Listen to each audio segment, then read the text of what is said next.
Se están preparando o ya han preparado su viaje, lo han planificado y saben que hay leyes que protegen los derechos del turista. Bueno, pues vamos a hablar de ello porque yo creo que tenemos muchas dudas al respecto con nuestro abogado Pablo Ruiz Palacios. Muy buenas tardes, Pablo. Buenas tardes. Porque cuando viajamos o cuando reservamos nuestro viaje, contratamos nuestro viaje, nos informamos de los derechos que tenemos como viajeros o hasta que no ocurre algo nosotros nos despreocupamos de derechos ni de leyes. Yo creo que son pocas las personas que se ocupan y se encargan de saber qué es lo que están contratando, qué derechos tienen y a qué se puede enfrentar en caso de que ocurra algún tipo de evento, como pueda ser la cancelación de un vuelo, el retraso, la pérdida de una maleta o un montón de circunstancias que se pueden producir durante un viaje. Por lo tanto, ese es un aspecto que ya no tanto por los consumidores, por quienes contratamos, sino por parte de los prestadores de estos tipos de servicios, por las agencias de viajes o incluso por las plataformas de Internet que ofrecen este tipo de servicios, que se debería focalizar más la atención en que todos sepamos cuáles son nuestros derechos. O sea que nosotros nos vamos felices, contratamos viajes y nos vamos felices y contentos sin necesidad de obtener más información. Pero nosotros se la vamos a dar a ustedes aunque no les interese saberlo. Porque, ¿cuáles, digamos, las denuncias o reclamaciones que más se dan en esta época? Bueno, en esta época podemos tener en cuenta que según las plataformas, hay plataformas legales que se dedican a hacer este tipo de reclamaciones, pues en cada año hay en torno a más de 6.800 reclamaciones, por ejemplo, en materia de transporte aéreo. Es decir, contratamos un billete de avión y se produce el conocido overbooking, o se nos pierde una maleta, o hay un retraso o una cancelación en el vuelo, y no sabemos qué hacer en esos momentos. Bueno, pues hay miles y miles de reclamaciones cada año. Entonces, lo primero que tenemos que hacer es informarnos de qué hacer en caso de que se produzca este tipo de circunstancias, que no lo pone en la letra pequeña de los contratos. ¿No? Es decir, ¿Nos lo ponen bien claro? O sea, ponen, ¿O no lo ponen? Simplemente no lo ponen. Ahí no se habla del reglamento europeo que permite reclamar una indemnización, ni del convenio de Montreal que permite reclamar también una indemnización en caso de pérdida, cancelación o retraso de vuelos.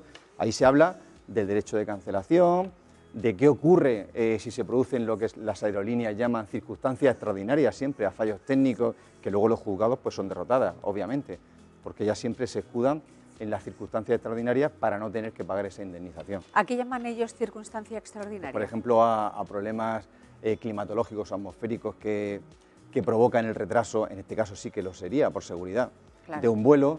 Pues, por ejemplo, recientemente este año el Tribunal de Justicia de la Unión Europea resolvió un caso de una cancelación o retraso de un vuelo por el fallecimiento del piloto, que no se presentó obviamente a pilotar el avión, y le dieron la razón a los viajeros. Es decir, a pesar de eso, eso no se considera una circunstancia extraordinaria porque la compañía aérea podía sustituir a esa persona tristemente fallecida por otra y tuvo que indemnizar a todos los pasajeros de ese vuelo. Madre mía.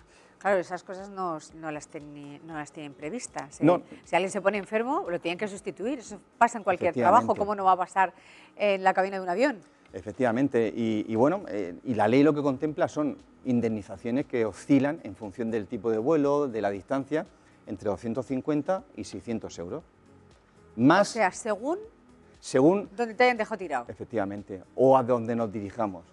Por ejemplo, vuelos de hasta 1.500 kilómetros son 250 euros, vuelos entre 1.500 y 3.500 kilómetros son hasta 400 euros y luego más de 3.500 pues son 600 euros. Eso sí se suspende el viaje, eso se sí anula. Si se cancela el viaje o si se retrasa más de 3 horas también. Tienes derecho a que se te indemnice con esa cantidad de dinero. En el caso de cancelación también tenemos derecho a que nos paguen los gastos. Por ejemplo, imagínate que nuestro destino es Nueva York y volamos vía París y en París tenemos este problema. Vale. Y entonces al llegar a Nueva York pues perdemos el coche de alquiler, las visitas guiadas que hemos contratado, el hotel que teníamos reservado. Bueno, pues todos esos gastos se pueden reclamar también. ¿Y cuánto tiempo más o menos tarda el turista en recibir esa indemnización? Pues depende. Normalmente las compañías aéreas, algunas no contestan, otras sí que lo hacen en unos meses, pero lo que es importante es cuando seamos víctimas de un suceso de estas características, ir a la oficina de la compañía aérea en el aeropuerto y presentar una reclamación. Allí mismo. Allí mismo. Vale. Eso, si no se hace no pasa nada porque también se puede plantear luego. Pero eso ya nos va a permitir luego tener 2 años para poder acudir a los tribunales si no estamos de acuerdo con la indemnización que nos ofrezca la compañía aérea. Madre mía, desde luego que las vacaciones se convierten...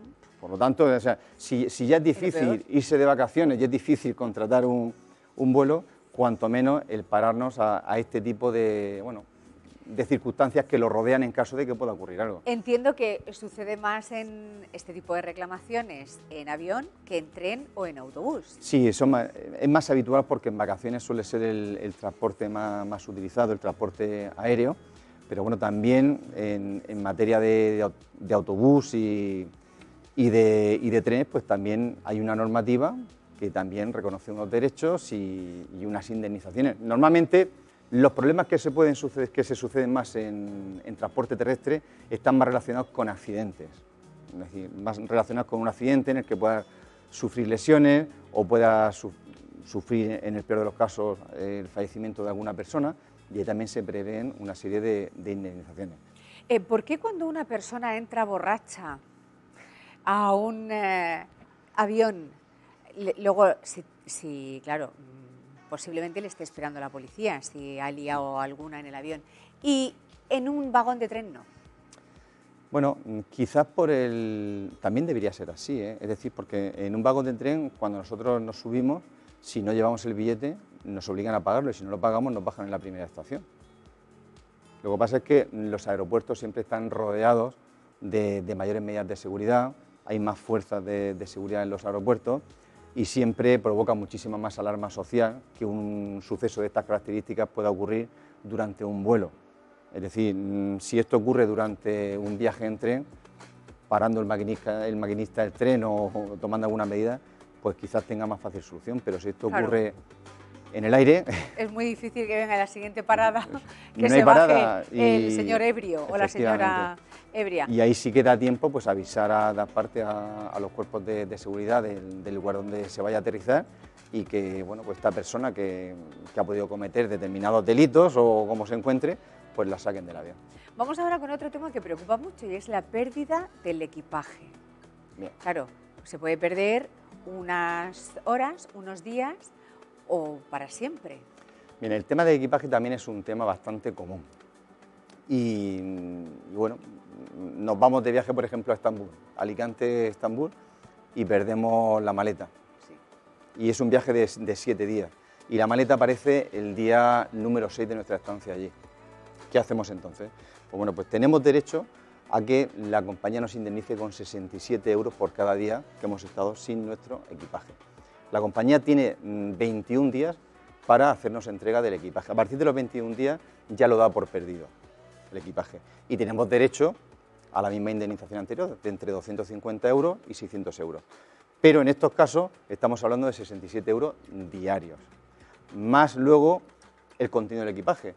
No es lo mismo que llevemos ropa, que a lo mejor hayamos perdido un ordenador de una gama altísima.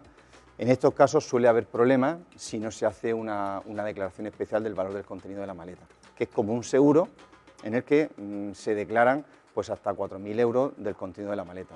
Entonces, en estos casos sí tendríamos derecho a reintegrarnos lo que se haya perdido de la maleta. Bueno, pero suele presentar también muchísimos problemas, más de incomodidad, porque en esos casos sí que tenemos derecho, por ejemplo, lógicamente, a la ropa que nos compremos en el lugar de destino, tenemos derecho a que nos la paguen también. O sea que... Lo importante es llegar al sitio con nuestra maleta y ahora ya llegamos al sitio y nosotros que habíamos cerrado por una conocida plataforma, bueno, también puede ser por una agencia de viajes, pero a lo mejor por hacerlo por esa conocida plataforma denunciamos menos. Un hotel maravilloso con un 9,6 y nos encontramos con algo que no corresponde a ese 9,6. ¿Qué hacer en ese caso? Pues lo tenemos complicado. Lo tenemos complicado porque si hemos contratado nosotros por nuestra cuenta y riesgo en Internet, lo único que nos queda es hacer una reclamación a través del sitio web del prestador del servicio. Si hay muchísima diferencia entre el ofertado, que sería publicidad engañosa, y lo que nosotros nos encontramos, pues sí que podríamos reclamar una disminución del precio. Pero allí mismo, Bueno, reclamarlo allí mismo no, o llamar a nuestro abogado y allí que mismo no se podemos encargue. hacer nada porque el tiempo corre. Y quieres divertirte. Y quieres claro. divertirte. O sea, sí que tendrías que recibir asesoramiento, pero en esos momentos no da tiempo a que te solucionen nada. Salvo que se tenga el teléfono de alguien que pueda darte una solución y te cambien de sitio, pero eso es muy complicado.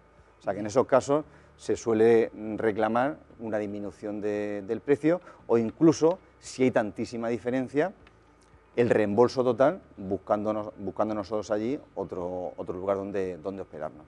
Cuando contratas un seguro de viajes, que principalmente es por si ocurre algo de última sí. hora, ¿eso se cumple a rajatabla? ¿Te devuelven el dinero con ese seguro? Si cumplimos los requisitos que nos exige la compañía, sí.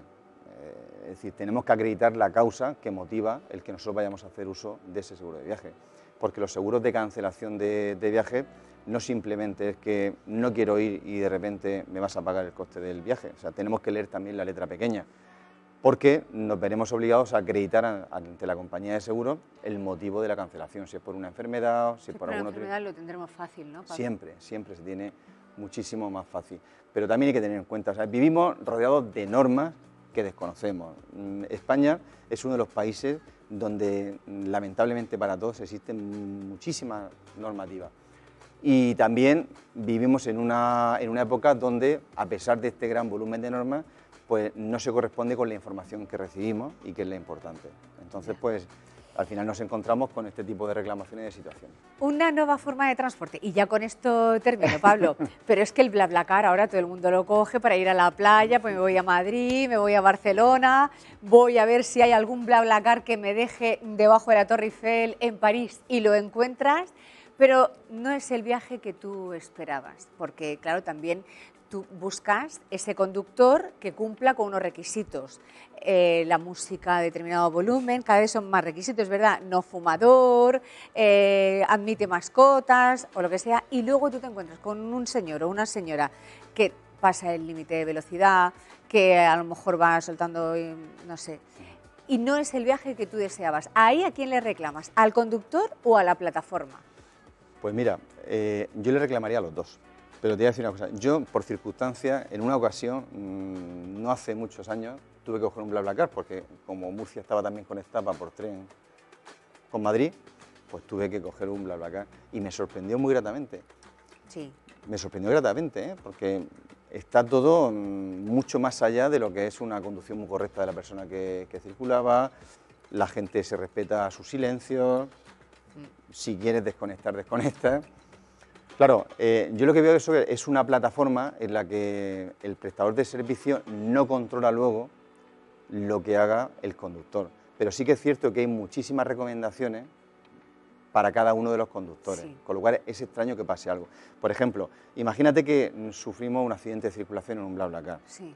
Tenemos como ocupante el mismo derecho a poder reclamar la indemnización de daños y perjuicios al causante del accidente, tanto ese ha sido un conductor contrario como al que circula el BlaBlaCar. Y en caso, por ejemplo, de esa pequeña reclamación de que no nos ha gustado mucho el viaje por la música o porque la conductora hablaba muchísimo o ha ido a algún incidente, por ejemplo, pues a veces los silencios son fundamentales entre personas desconocidas. Yo le reclamaría a la plataforma, lógicamente, que es la que organiza y recibe un beneficio económico del precio que se le paga al conductor. Bueno, pues ya sabemos un poco más. Yo también hice un viaje con BlaBlaCar y a partir de ahí empezó a gustarme Antonio José, de las veces que puso el CD la conductora, pero yo no le dije nada porque era su coche. Pablo Ruiz Palacios, gracias por estar con nosotros hoy en Murcia Conecta. Muchísimas Felices gracias. vacaciones, que las tengamos en paz cuando vengan.